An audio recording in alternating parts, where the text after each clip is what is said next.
ಏನಿಲ್ಲ, ಖುಷಿ ಆಗುತ್ತೆ. ಎಲ್ಲರೂ ಪಕ್ಷಾತೀತವಾಗಿ ಹಿರಿಯರೆಲ್ಲ ಸೇರಿ ನನ್ನನ್ನು ಇವತ್ತು ಈ ಒಂದು ಸಹಕಾರ ಸಂಘಕ್ಕೆ ಅಧ್ಯಕ್ಷರನ್ನಾಗಿ ನೇಮಕ ಮಾಡಿದ್ದಾರೆ. ನಾನು ಪ್ರಾಮಾಣಿಕ ಪ್ರಯತ್ನ ಮಾಡಿ ಒಂದು ನಿಷ್ಕಲ್ಮಶವಾಗಿ ಏನೋ ಒಂದು ಇದಿಲ್ದಂಗೆ ಆ ಒಂದು ಬ್ಯಾಂಕಿನ ಕಾರ್ಯಚಟುವಟಿಕೆಗಳನ್ನ ನಡೆಸ್ಕೊಂಡು ಹೋಗಕ್ಕೆ ಆದಷ್ಟು ಪ್ರಾಮಾಣಿಕವಾಗಿ ಪ್ರಯತ್ನ ಮಾಡ್ತೀನಿ. ಈ ಸಂದರ್ಭದಲ್ಲಿ ಯಾರಿಗೆಲ್ಲ ಧನ್ಯವಾದಗಳನ್ನು ತಿಳಿಸ್ತೀವಿ? ನಮ್ಮ ಎಲ್ಲ ನಿರ್ದೇಶಕರುಗಳಿಗೂ, ನಮ್ಮ ಹಿರಿಯ ನಿರ್ದೇಶಕರುಗಳಿಗೂ ನನ್ನ ಮೇಲೆ ಇಷ್ಟು ಇದನ್ನಿಟ್ಟು ಅವಿರೋಧವಾಗಿ ಆಯ್ಕೆ ಮಾಡೋಕ್ಕೆ ಎಲ್ಲ ನಿರ್ದೇಶಕರುಗಳಿಗೂ ನಾನು ಧನ್ಯವಾದಗಳನ್ನು ಸಲ್ಲಿಸ್ತೇನೆ. ಏನಾದರೂ ಬದಲಾವಣೆ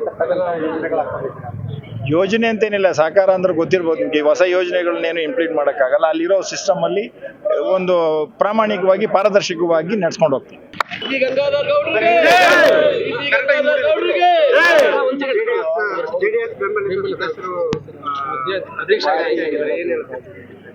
ಏನಿಲ್ಲ, ಇವತ್ತು ನಮ್ಮ ಪಕ್ಷದಿಂದ ನನ್ನ ಸ್ನೇಹಿತನಾದಂಥ ಗಂಗಾಧರ್ ಗೌಡರು ಆಯ್ಕೆಯಾಗಿದ್ದಾರೆ.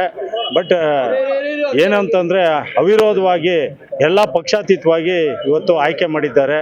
ಮುಂದಿನ ದಿನಗಳಲ್ಲಿ ನಮ್ಮ ಸ್ನೇಹಿತ ಇವತ್ತೇನು ಅವನು ಕಾರ್ಯಗಳನ್ನ ಮಾಡ್ಕೊಂಬರ್ತಾ ಇದ್ನೋ, ಬಡವರಿಗೆ ಸಹಕಾರ ನೀಡ್ಕೊಂಬರ್ತಾ ಇದ್ನೋ, ಹಂಗೆ ರೈತಾಪಿ ವರ್ಗದವ್ರಿಗೆ ಸರ್ಕಾರದಿಂದ ಏನೇನು ಸವಲತ್ತುಗಳನ್ನ ದೊರಕುತ್ತೋ ಅದನ್ನೆಲ್ಲ ಕೊಡಿಸ್ತಾನೆ ಅಂತ ಒಂದು ಆಶಾಭಾವನೆ ಇದೆ. ಆಮೇಲೆ ಎಲ್ಲ ನಿರ್ದೇಶಕರಿಗೂ ಮತ್ತು ಇವತ್ತು ಏನು ನಮ್ಮ ಶೇರ್ ಹೋಲ್ಡರ್ ಇದ್ರು ಆಯ್ಕೆ ಮಾಡಿರೋದಂತ ಎಲ್ಲರಿಗೂ ಕೃತಜ್ಞತೆ ಸಲ್ಲಿಸ್ತೀವಿ.